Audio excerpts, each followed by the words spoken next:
social life, and religion. And so I chose this quote in part because it's how I think about post-Reconstruction politics of African Americans. Oftentimes, when I was growing up, we were talking about Reconstruction is often this passive thing that African Americans are just participating in. They gain the right to vote. They are able to own land in many places and all these things. And then it ultimately gets taken away with the Compromise of 1877. So how I reframe and how I understand Reconstruction actually by thinking with Du Bois is how can we think about the ways and look at the ways that African Americans are defining freedom on their own terms. What community organizations are they developing? What political strategies are they using? How are they using their experience during enslavement to really think through how freedom looks for them in the post-Civil War period? So in today's talk, I'll focus on a few brief things. The formation and dissolution of refugee camps in North Carolina.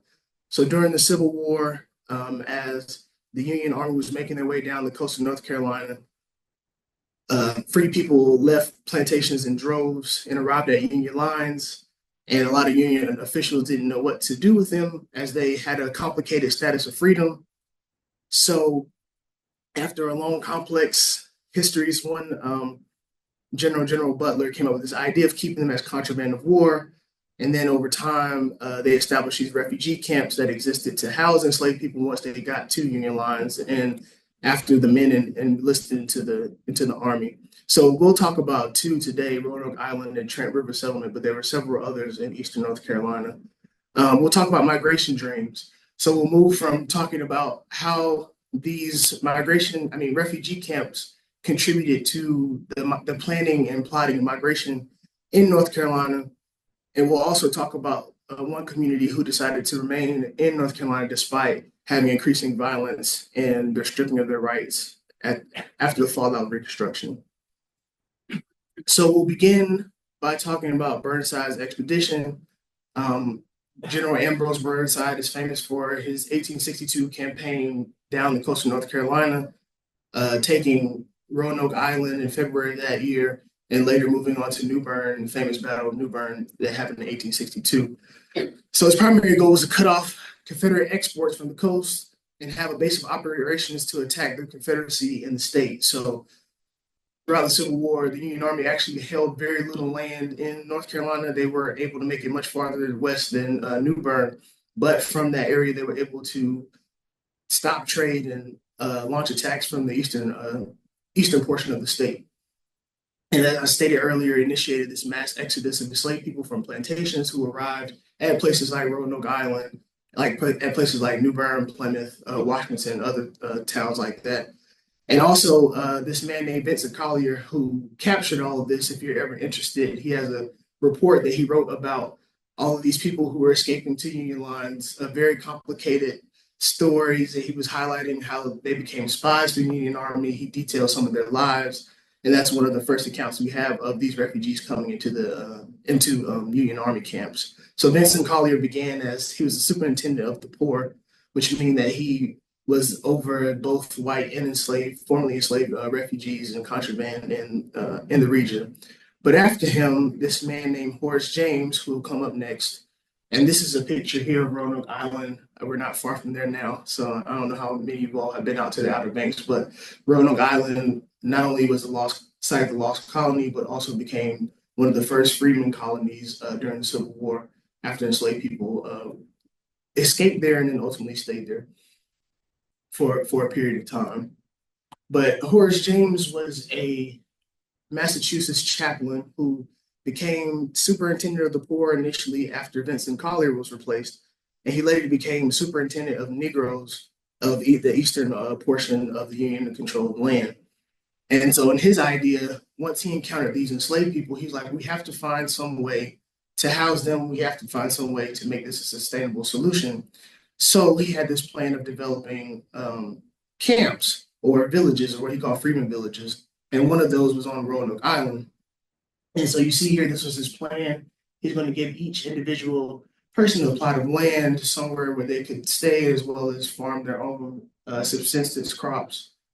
And he would also establish schools with missionary teachers from the north.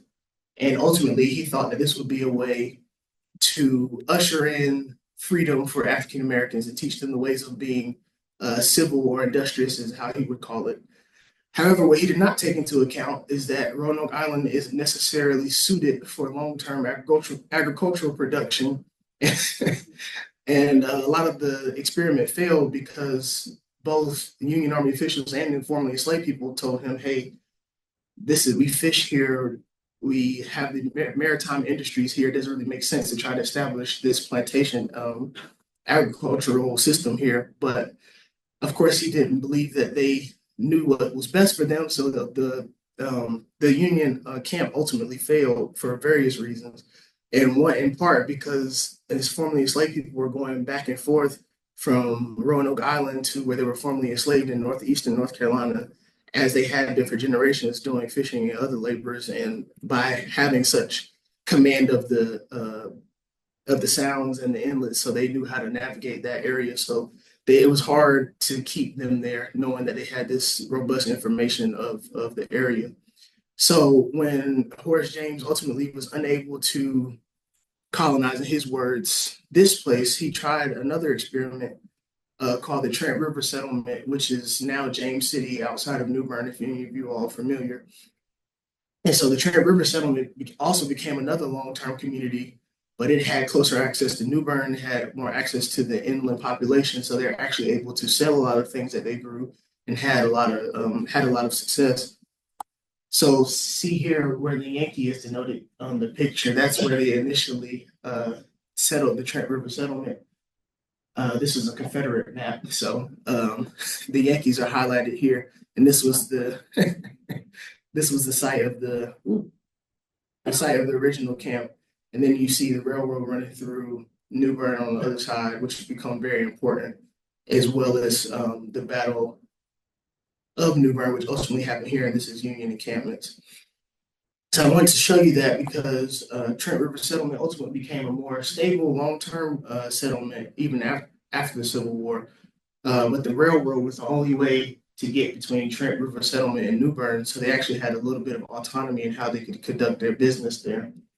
As you see in the top picture has the railroad bridge that separated New Bern as well as the fishing industries.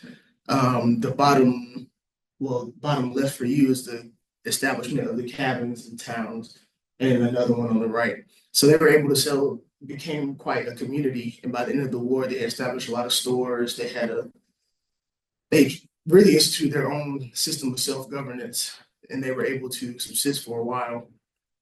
However, after the war, the federal government returned a lot of the land back to the former owners, especially once Andrew Johnson was elected. And that some of that land included the places where the refugee colonies were.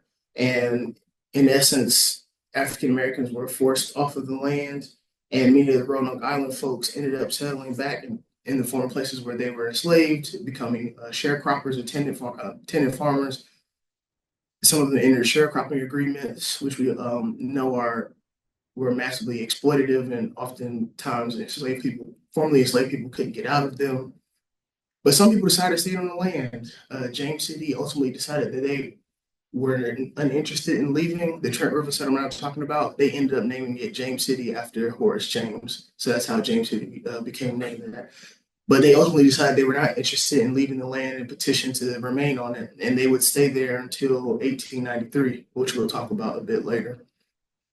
But I'll talk a bit about some of the displacement that happened at the close of the Civil War. As I mentioned earlier, a lot of the formerly enslaved people on Roanoke Island were telling Horace James and other officials, hey, this place is not conducive for the type of economic system that you're establishing here. So when they were being moved at the end, one of the representatives, Joseph Tillett, wrote to the assistant commissioner of the Freedmen's Bureau, as before stated, born and reared here, the undersigned, which are all the people that were, you don't see them here, but they had a list of about 20 names, know only how to make a living by fishing, fowling, and prodding, these being their means of support from youth to the present day. They are not farmers. This is a sterile section, consequently, but little attention has been paid to agriculture. This being the case, the undersigned, if driven to the necessity of leaving their own home, around which cluster many pleasant recollections, would be able to earn but a poor living being inexperienced laborers on a farm. So the primary issue is they were not able to establish a sustainable community on the island, but they tried to remove them after the Civil War was over. However, the people that were enslaved there still weren't farmers. They did not grow up farming. So you're moving them to the mainland to become tenant farmers when they weren't used to working in that agriculture, in that industry. So they're advocating based on not necessarily um, this common thing we say all enslaved people are cropping tobacco or picking cotton, that sort of thing. They have these very diverse ways of being enslaved, and that influenced how they wanted to pursue their freedom after the Civil War was over. So he's writing to the assistant commissioner, like, hey, you have to take into account the knowledge that we have, the experiences that we had during enslavement. You can't just place us anywhere as if we did not have a past and a future that we can have self-determination over. So that is one aspect. But then there's another letter written from Kinston, North Carolina, which is a bit further inland, about 30 miles west of New Bern. Says this is written in 1865. They decided that they wanted to, instead of leaving, they wanted to come together, put their money together, and cooperatively own a piece of land. And so this one reads, whereas we, a portion of the freedmen of Lenoir County in the state of North Carolina, being desirous of embracing every facility which the general government offers to provide for ourselves, the comforts of a permanent home, we acknowledge the importance of mutual labor for mutual interest in believing that industry is the basis of progress and desire to become good citizens. And that's important because often when they're writing, they want to prove to whoever they're appealing to that they are good citizens, they are interested in becoming part of the country. And this is a way of gaining credibility in many ways with officials. Therefore, be it, and hereby resolve that we form ourselves into a society to purchase homes for ourselves by joint stock and for other purposes.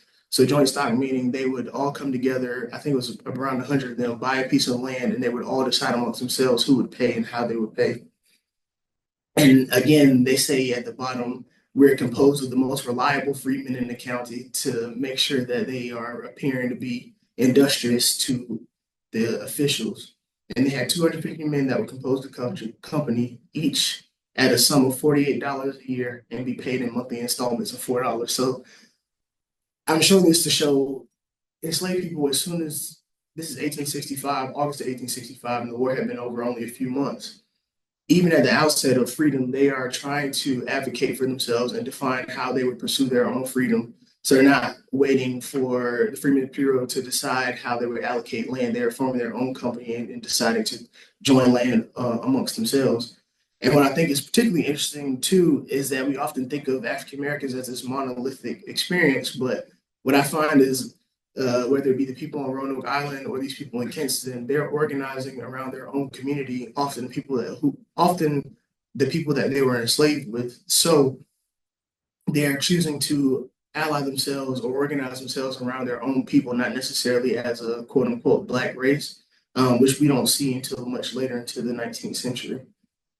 So as a lot of those claims that they were making around forming land and being moved to places where they could successfully operate are crushed by a combination of corporate greed in the South or the removal of rights at the end of Reconstruction. Many people look to move outside of the state to achieve this level of freedom that they're looking for. And so a lot of it had to do with labor migration. African Americans are moving back and forth from North Carolina, sometimes to Georgia to work in the turpentine industry. Sometimes they're going west and coming back, sending out scouts to find land that would be amenable for them to build a society. And so we have these moments of intense migration throughout the 1870s and 80s where African Americans are organizing themselves to move out of the state.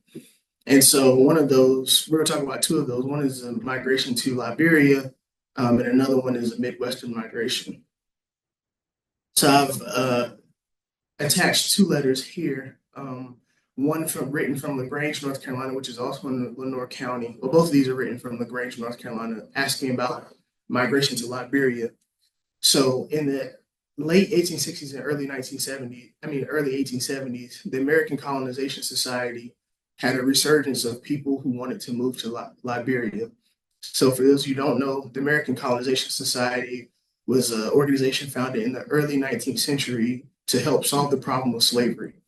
And so rather than let slavery keep expanding westward as the United States was growing, they said we need to move slaves outside because we don't think that we'll ever be able to coexist with African Americans in this country. And so many people at the time, or even currently, thought it was a benevolent thing, but it wasn't so much of benevolence as it was they believed that the country's growth could only be achieved by elimination of this backward system of slavery. And so they formed the American Colonization Society, and they had groups of people going throughout the 1830s, 40s, and 50s. However, the Civil War was a brief period of, they didn't have as many expeditions to Liberia, but it picked up in the post-war period because African Americans are now saying, if we can't achieve our freedoms here, maybe we can go to this other place like Liberia and West Africa to achieve this level of freedom. And so you have varying levels of knowledge about where Liberia is or what it really means for freedom. So this first letter, written in 1876, says, does this exist, such a thing as the Colonization Society, which was organized in 1816? Let us know whether or not. Also, might we get communication with the officers? This is your obedient subject, P.C. Williams. And so P.C. Williams was a preacher in outside of Kinston, North Carolina. And churches were very important because these were places where African Americans could organize and where they could gather support and accumulate finances. He's writing on behalf of this community to find out if Liberia is a viable option for them. And so he writes again, dear sir, how long does it take to get to Africa? What does it cost? How often does the ship sail for Africa? When is the next expedition? If a sufficient number of us wish to go, can we get passage at any time? This is written by the same guy, P.C. Williams, I think only within a week or two of the last letter. So people are constantly urging him to write to figure out what is this deal about Liberia and is it possible to go?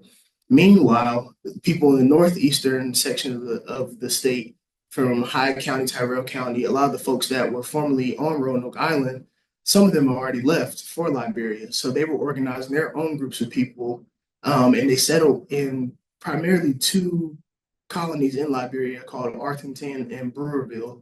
And these were organized by folks within the same community. And they were sending letters back telling people, come on, let's go, you know, you can organize. And so some of them were very successful. But however, the LaGrange folks had very little information about Liberia, even though they were even within the same state. So I say that to say it wasn't so much that Liberia was an amazing place that everybody wanted to go. They just believed that they could have this level of freedom if they left and settle in a different place. So these letters demonstrate there's a vast difference of knowledge level about what it even means to go to Liberia, and they were organized around this. So along with the Liberian migration, they also had a 1879 migration called the Kansas Exodus fever. And the reason they call it the Exodus is because they're aligning it with the biblical story of Moses and the freedom that the Israelites were able to gain by crossing the Red Sea. And they call it fever because over 100,000 people left from both North Carolina and the deep South states for Kansas. And well, some people ended up in Kansas, some people ended up in St. Louis. They didn't get any further than St. Louis. But there were several reasons that caused this. The Landlord and Tenant Act of 1876, which was an act passed in North Carolina that drastically changed the relationship between sharecroppers and the people who owned the land, changes in local governing systems. By 1868, the radical Republicans who were in power in North Carolina had already lost their control over the state Senate. So a lot of the Reconstruction programs that the Republicans wanted to pass were unable to pass because they had no power in the House. And as well as increasing violence, you had increasing racial violence in a lot of the towns. Particularly, there's a known case called the Kirk-Holden War in Caswell County that became it's like a popularly known for being inciting violence and being in the rise of like KKK sort of groups in the state. And so that sort of pushed African Americans out of the state and made something like Kansas seem appealing, even though they didn't really know anyone there and the weather was terrible. So they printed these large circulars and sent them around saying, hope for Kansas, brethren, friends, and fellows. They were promising people real estate. They were promising them jobs. They were promising all these things that they may or may not could deliver. But This one guy at the bottom, his name is Benjamin Pap Singleton. He's notorious for his involvement in this migration, but he was from, I think, Mississippi, either Mississippi or Louisiana. So that's where they had the large majority of the migration. But you see, this year is 1878. By that time, African Americans in North Carolina have been organizing their own migration charters for 10, 15 years by then. So we're much ahead of the curve. And so this graph shows some of the hot spots of migration in the region. And so the gray counties are the counties where we have recorded definite locations of people who were removed from Roanoke Island. They settled in these counties. And then the yellow are the counties where we have large concentrations of 1870 migration. And then the green is where you have the overlap between the counties where folks were transported after Roanoke Island and had a large concentration of migration in the 1870s. So I was trying to do here is track what is the correlation between the folks that were in these refugee camps who were able to build this community, who were able to establish these networks. What is their connection to organizing these migration movements in the 1870s? And what I was finding is they're actually a lot of the same folks. So they never stopped organizing, trying to find different places to have this freedom. They just changed their method. And so this is a nice graph depicting the 1879 migration. A lot of people wore their Sunday best to attempt to migrate and wanted to prove their dignity and civility even as they were being pushed out of their state. So they would often wear very nice clothes and board the wait for the boat on the Mississippi River, the steamboat to take them across to get to Kansas. So there was obviously not a lot of good reactions from some of the planters because they were losing a large portion of their labor force if African Americans are leaving the state in large numbers.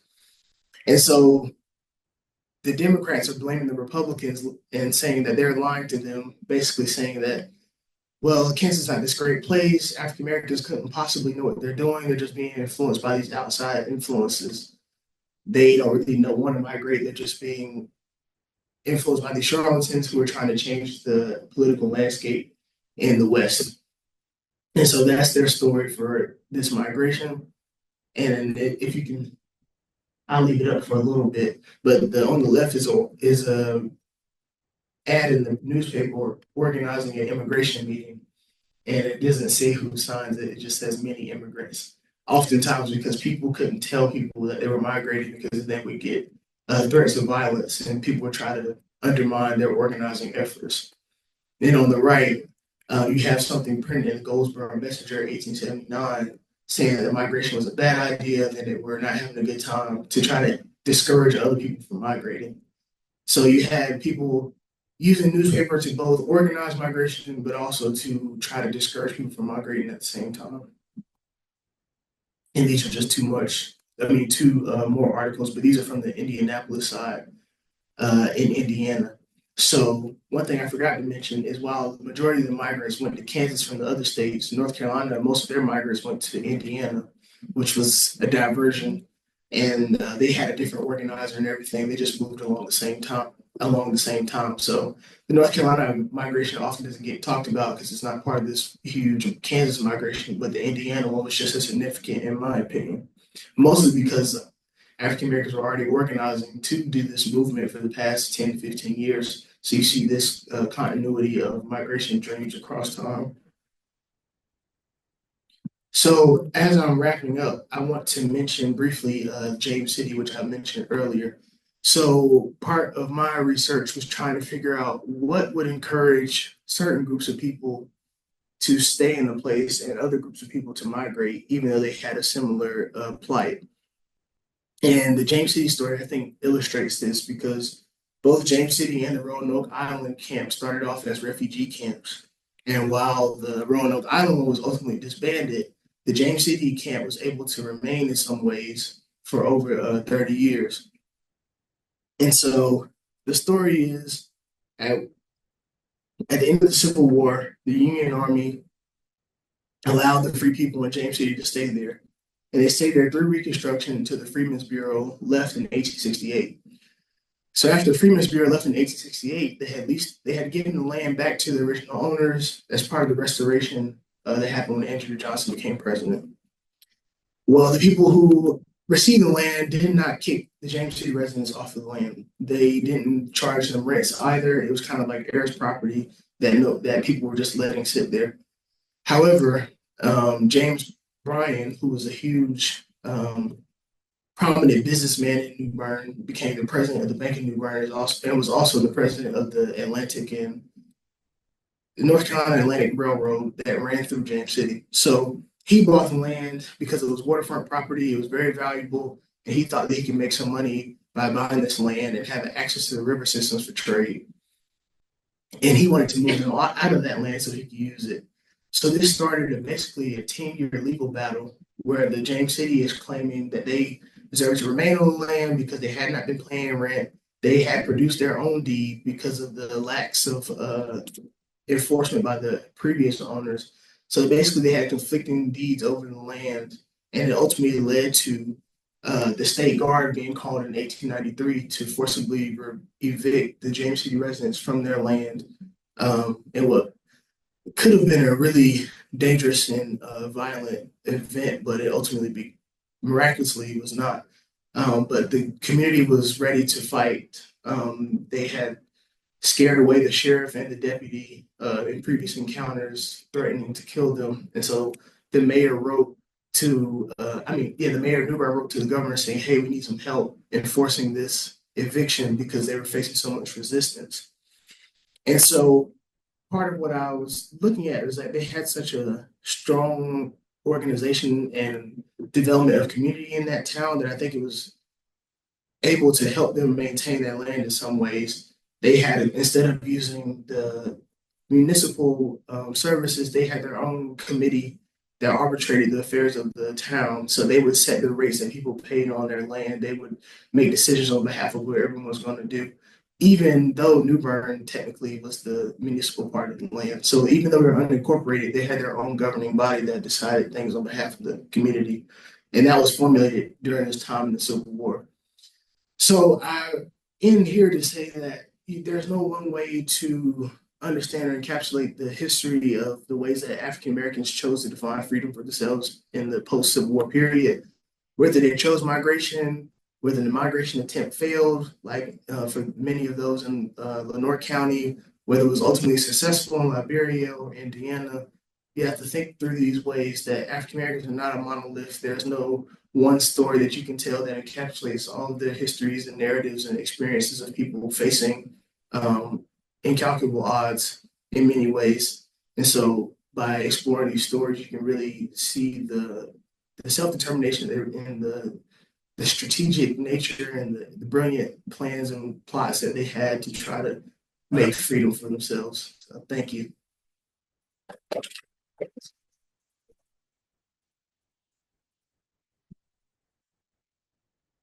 So I guess we'll jump straight into the Q&A. Okay.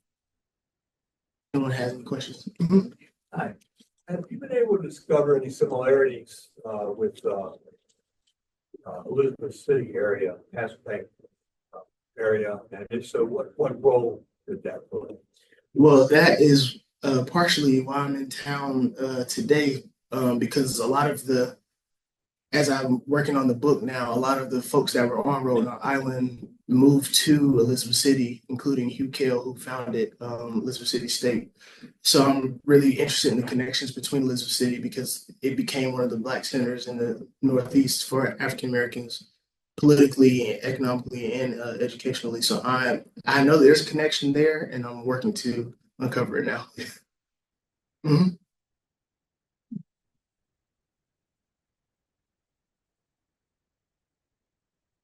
Oh, I saw your hand. What what happened with the group in Kinston that wrote this to try to form their society with the 250 people? What happened to them?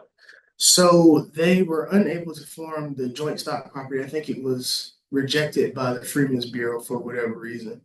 But that same community I found is part of this long migration trend. So they tried that, and then the same community was a part of that.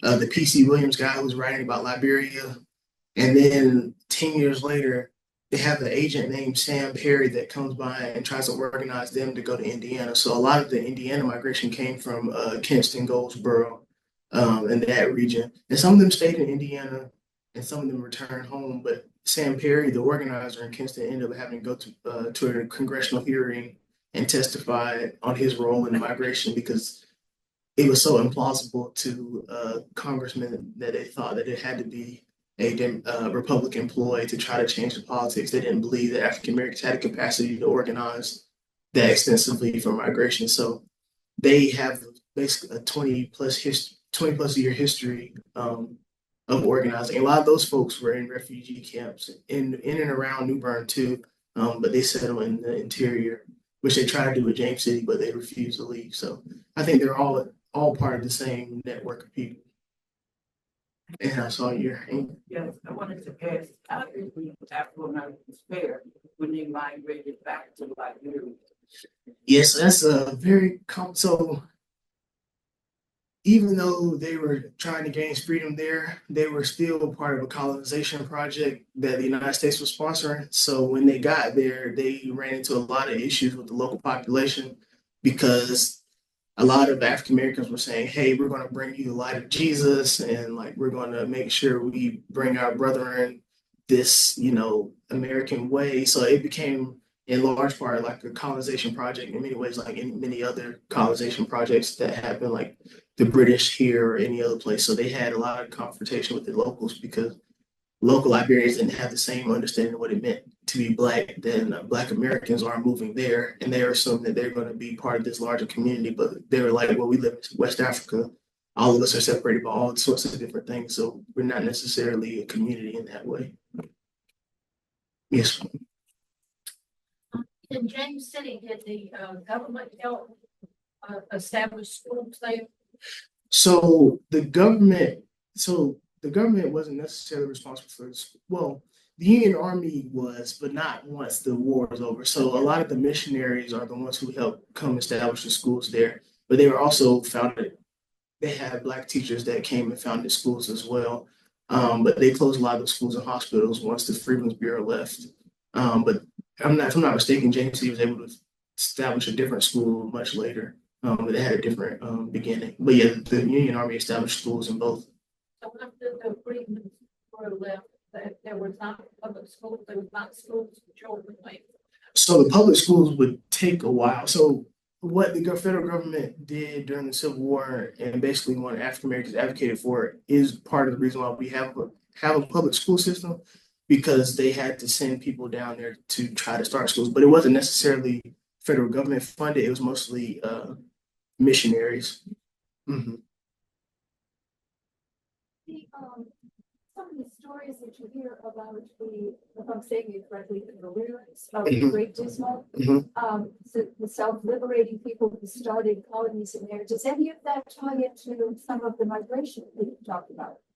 Yeah, so that's another reason why I'm here because so when I work for the Park Service, I've been doing a lot of history on the Great Dismal Swamp, and a lot of these folks are the same folks too. So they're moving from them. So the Maroons are in the Great Dismal Swamp to the Civil War, and then a lot of them go become spies, boatmen, all these sorts of things for the Union Army. So a lot of it is the same folks, and so I'm hoping to head out there actually today. I've never been to the Great Dismal Swamp before, but yeah, that story ties into yeah, it is. I won't be doing too much walking, but yeah, it definitely ties into that story. Doesn't that also tie into some of the stories about Native Americans? Mhm. Because they intermarried and formed colonies and they were notoriously good Mhm. at concealing themselves. Yes, all of that history is true, and part of I didn't do a lot of the work that I did before the Civil War, but a lot of the people, including folks like Moses Grandy, who's very well known, they're part of this larger network, and then ultimately what will become the Lumbee. They are part of this group that end up moving southward from this region to settle in what's now Robeson County, southeastern North Carolina. Yes, ma'am. See, we're, navigating the rivers and stuff during this period of time. It's big, So a lot of things. So some of them moved away. Some of the Roanoke Island refugees ended up in actually Worcester, Massachusetts, with some missionaries who were working on the island. Some folks moved to Elizabeth City of the 36th and 37th. One guy, Richard Etheridge, became very famous working on the life-saving station out on Roanoke Island. He was involved in the Civil War as well. So they did all sorts of things, but many of them became leaders in some way or another in the community.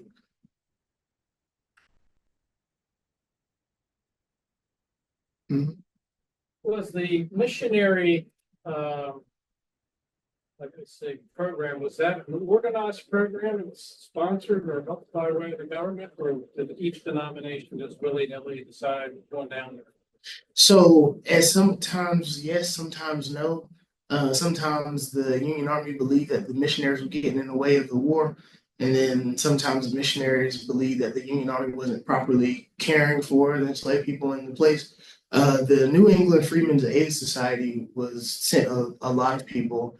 I mean, I think the National Baptists sent a few, if I'm not mistaken, I know the majority of them came from New England Freedmen's Aid Society that was developed, and they had that's where actually who Horace James was affiliated with.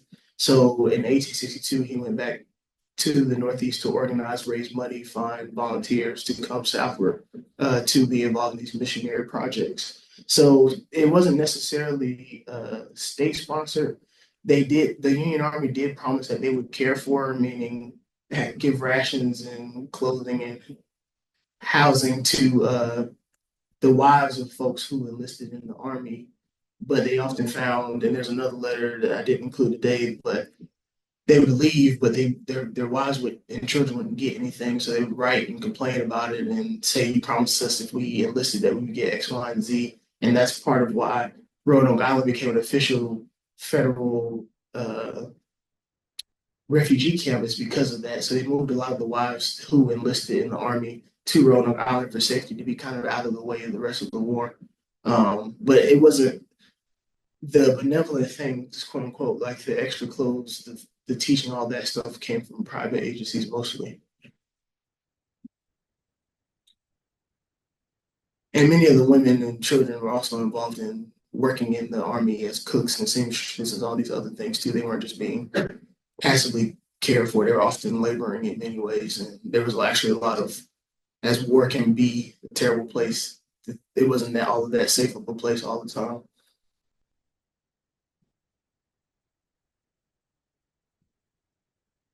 Any other questions? Well, I have one. What do you know about Joseph Tillett? Joseph Tillett. So I know a bit about, so my research area kind of moves from Roanoke Island to New Bern and further inland in the post-Civil War. So I know who he is, I know the family, but I don't know much about his story as of yet.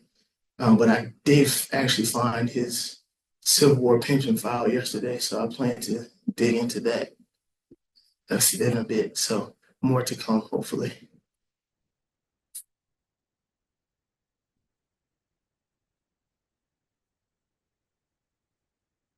Well, thank you all. I appreciate it.